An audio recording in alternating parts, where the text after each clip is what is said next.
Good day, everyone.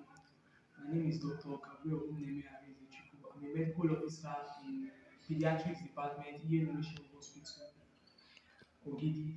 And as we are aware, today is the World Malaria Day, and it's a day that we as individuals and medical professionals seek to identify this global pandemic, we set out to identify this global pandemic, the impact it's having on the country at large, the burden, and as well as profile treatment strategies, and also enlighten the public on the already existing prevention and treatment strategies and how to identify these symptoms and seek medical care urgently and as and when needed. So as we are aware, the theme for World Health Day, this year's World Health Day is malaria a disease without borders, meaning that malaria is now a global problem and not just segmented to a particular country or continent. And there is need for collaboration from different countries around the world in helping to tackle this issue as more technology will be made available in identifying new prevention and treatment strategies to help curb the spread or the increased prevalence of this condition. Now, malaria is a disease that we know that is caused by um, Plasmodium species. So usually it is more endemic in the Africa region, sub-Saharan Africa region, and prevalently the species, particular species of Plasmodium that causes the malaria in this sub-Saharan region is mostly the Plasmodium falciparum. Then there's the Plasmodium vivax that also is responsible for most of the non-African incidences of malaria infection or malaria disease. So disease occurring outside Africa, mostly due to the vivax species. And there's also the Plasmodium ovale, Plasmodium malariae as well. So this malaria comes with a lot of symptoms. But first of all, it's also important for us to know the burden of this malaria.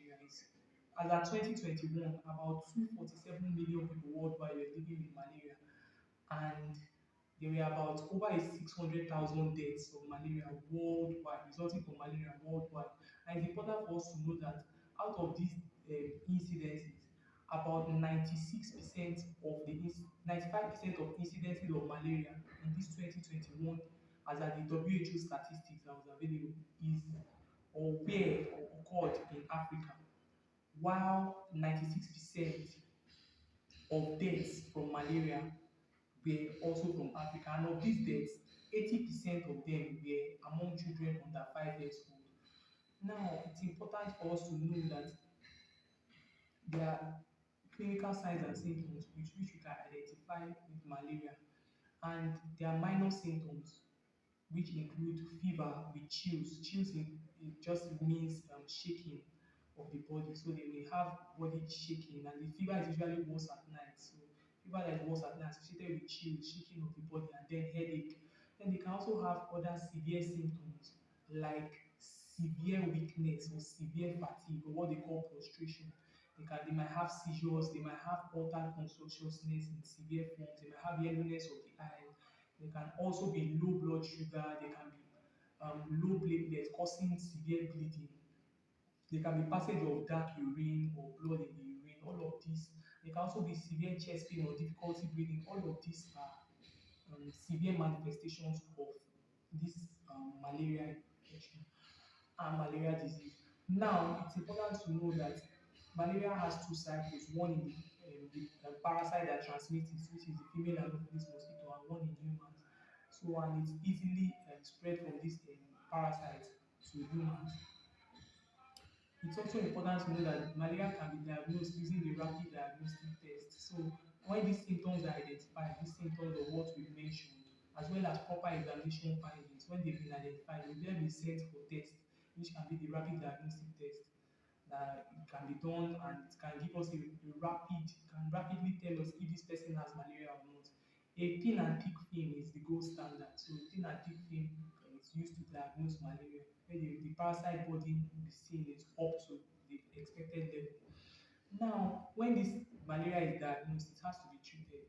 So treatment mechanisms, the gold standard is the artesunate combination therapy, the ACT. So there are different WHO recommendations There's artemether lumefantrine, which is the most common.